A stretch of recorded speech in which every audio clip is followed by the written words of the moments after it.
Good evening, model railroaders. It's Jason in the training room, Red Rock Northern Model Railroad, HO scale. It is Sunday evening, May 16th. Got an update for you for highlighting what I've worked on this week.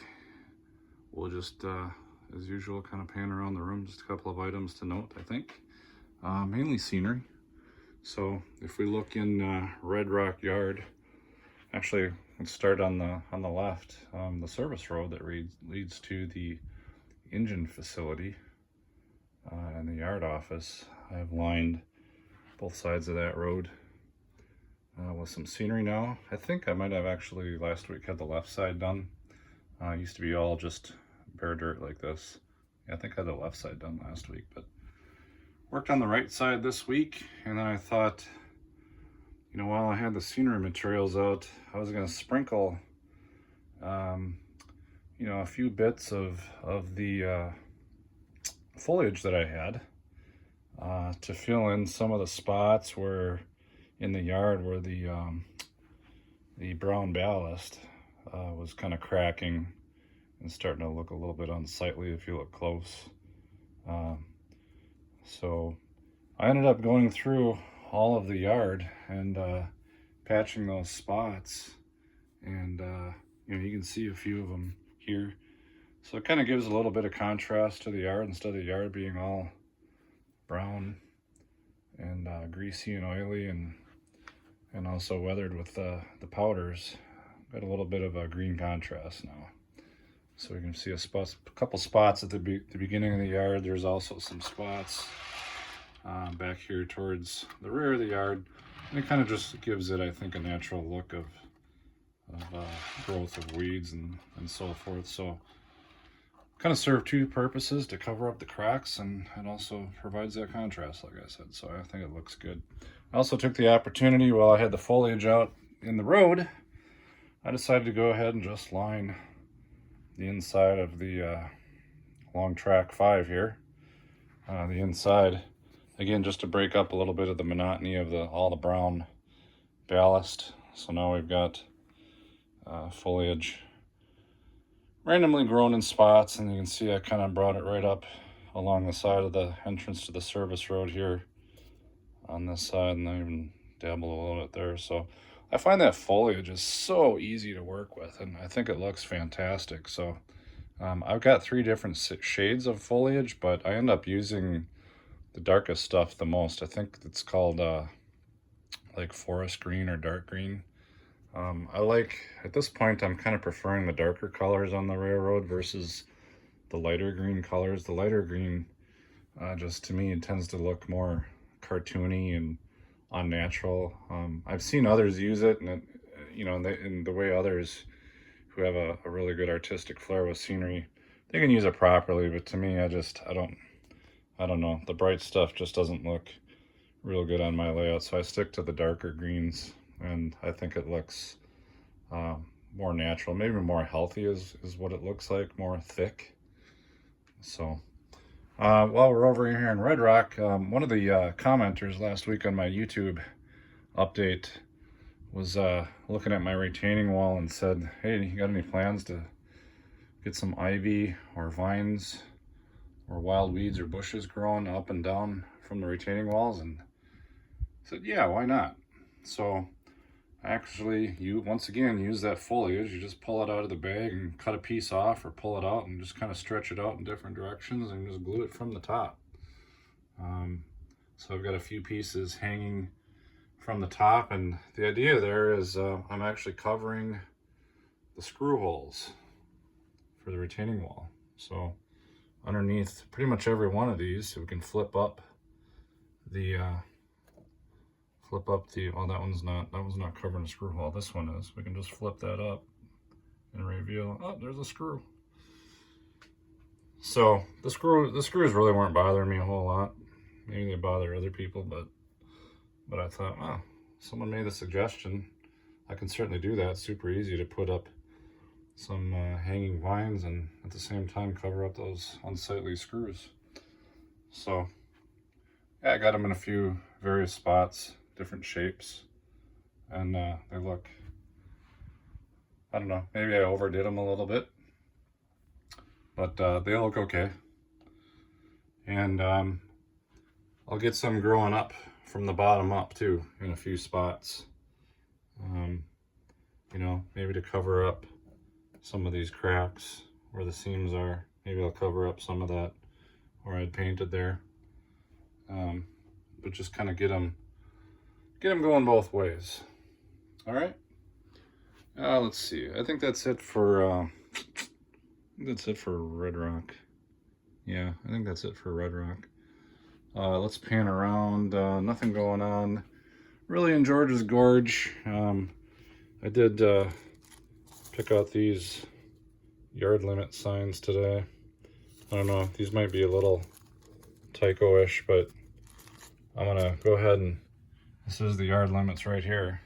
This is the yard lead, actually. That inside track is the yard lead. That is a passing siding, that's the main. But figured, you know, for $1 for the bag, why not try these signs out, at least for the interim, and I'll put 1 or 2 of those up down here at the yard limits. So coming over to Granite Creek, let's see, yeah, here we go. Prairie Co-op. I got a little wild with the weathering powders. That's these up here, AHM. I really like those. Decided to make some, I don't know, some tracks for the grain trucks coming through, and I brought them all the way through the unloading shed. You can see this comes right off. There's the doors taped right on the back when I built this thing a couple of years ago. In case I ever want to put the doors on, they're just taped on the underside of the roof.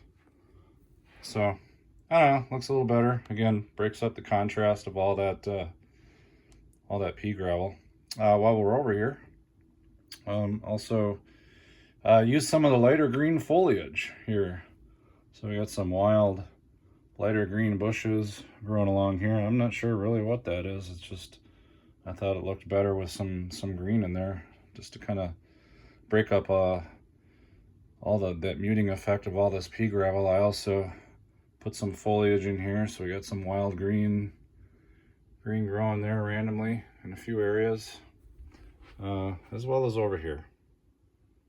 So, and I also put some darker green, that's not clump foliage, it's just ground foam, dark green ground foam, just kind of sprinkled it over there to cover up the seam of from the pea gravel going to the asphalt by the Prairie Co-op elevator. And then, you know, while I had the powders out, of course, I just thought, well, let's extend it the whole way. There's no reason that all that mud coming in from the farm fields or the farms, no reason it, you know, stops here at the, I think this is a weighing station. It's all going to be full of mud, so, or dirt. So, well, let's get this on right. There we go. Anyways, and the trucks kind of enter here, this entrance to Prairie Co-op, as well as Gruesome Casket comes in from off the layout. I don't have any road lines in yet, but so they pull right in here, make a right, and go in and get weighed. And they also have the sampling arm there too for sampling the grain. Yeah, so weathering powders, good stuff. If you've never used them before, they're really nice, but a little goes a long way. So if you load up your brush with that stuff, you just be real careful where you apply that brush, because once it's on, it's on, and you gotta spread it out. So I'm very I work very, very lightly with that stuff, and you can always apply a little more, but that stuff really likes to collect in the bristles, and you can really accidentally grab a whole gob of that stuff and end up getting it all over whatever it is that you're working on. So let's see, let's come around here. Nothing else really going on in Granite Creek other than finally getting my visual separation here. So this railroad is run as a point to point. It starts in Red Rock, goes twice around the room, and we end up in Granite Creek. This is the end of at least this subdivision, this railroad. And I've always wanted a, kind of a block here, if you will, kind of a wall that shows, this is the end of the railroad, this is the start. I don't want this scene and this scene blending into each other, looking like they're the, in the same locale. They're at two opposite ends of the railroad. Obviously, with the tunnel and the interchange, this goes to railroads further west. This tunnel over here in Red Rock goes to railroads further east. That's how the interchange works. But this is the end of the railroad here. So I've talked about it for weeks and even years that I wanted to get, some kind of visual separation going here.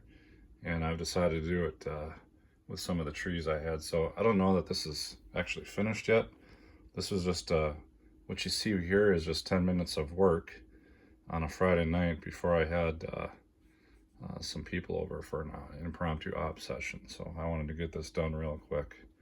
And it's easier to explain the layout, I think, with this there. So anyways, if you're down kind of at eye level, it really helps. You can't really, if you look hard, you can see through the trees and see the, the yard office and the Jack Daniels reservoir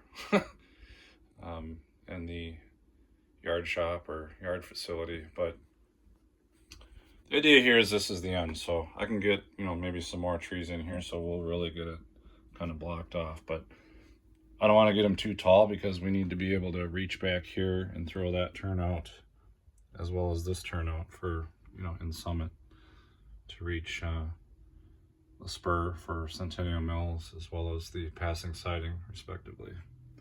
So yeah, and then last but not least, kind of already gave it away, I had an impromptu op session Friday night. So it had been a year and a half, mostly because of COVID and social distancing.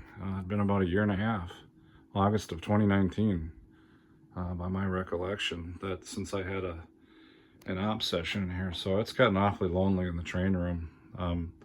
I can run trains by myself, but it's even though the layout's getting a lot better, it's still not nearly as fun as if we got some other people in here to talk to and socialize with and get, bounce ideas off of and learn things from and teach people things that I've learned along the way. So Friday evening, actually, I just reached out to a friend of mine, a local club member who hadn't been over to my railroad yet, and I said, hey, what do you think about having an op session this week and you want to have a layout visit? I've had both my shots, and he said, yeah, fantastic. And he said, I'll come over Friday night after work. So it ended up being a late night, but I was ready for it. I was excited for it. And he came over and he brought some of his trains. He runs some European stuff. But for the most part, it ran pretty well on my layout, except for one engine, one locomotive, which only had pickups on one axle. But and it would tend to go dead on the Pakel Insulfrog turnouts. But other than that, we had a good time. He liked the layout, and I consider that my second or third shakedown session for this layout. So I would like to have regular op sessions on this layout, and when I can have friends over ahead of time for kind of a soft opening, I get to accomplish several things. We get to have that shakedown. I get to see what works. I get to see if there's any track problems that are uncovered with anybody else's equipment. I get to see that the railroad's working right. I get to see if I can answer all the questions about how the layout runs. I get to see if I'm running the layout properly, and also just get general feedback on what they think of the layout in this small 10 by 12 space. So that was really fun. I'd missed that the socializing, the social aspect of model railroading and an op session so much, because ops is what I'm into for model railroading. Going round and round in circles is really not my thing. this layout can run in circles, you know, for my nieces and nephews and so forth, but I operate, so it runs as a point-to-point with industries. So, and operating for me, part of the fun of that is doing it with other people, other crews, and interacting, obeying signals, you know, having the occasional cornfield meet, whatever. So that felt good. So now that I've been fully vaccinated, and our governor has just lifted a lot of the heavy restrictions on masks, I think people are going to feel more comfortable getting together. My kids have been vaccinated now, just got their first shot last week. So yeah, I'm looking forward to it. So I'm going to go ahead and end it here. We'll continue with the scenery this week. I have some more trees to plant, and I'm really kind of running out of areas to work with, you know, or work on scenery wise. So we've got this long stretch up in Summit, which won't take too long. Probably put some half trees and some bushes along the seam there. And then of course we gotta do something with this big old field by Centennial Mills. You know, I was thinking of putting some apple trees there. Maybe, I don't know. It's a small triangular spot to work with. We got to get a grade crossing in here and a little gravel road to go to the refinery or the oil dock. And then last but not least, my favorite spot in Red Rock, the big mysterious what do I do here. So I had one suggestion of a class 5 parking lot from a viewer, still trying to figure out what exactly that is, but you know, the track plan for the Red Rock Northern says this is supposed to be kind of a town scene, like over there, but we can't fit many things in here, so I'm open to all suggestions. So I'm going to keep researching what this class 5 parking lot is, and then we'll finally get this area developed and put to bed. So all right, we're at 17 minutes. We're going to call it here, and I'm going to go ahead and upload this video and eat supper. So thanks for tuning in.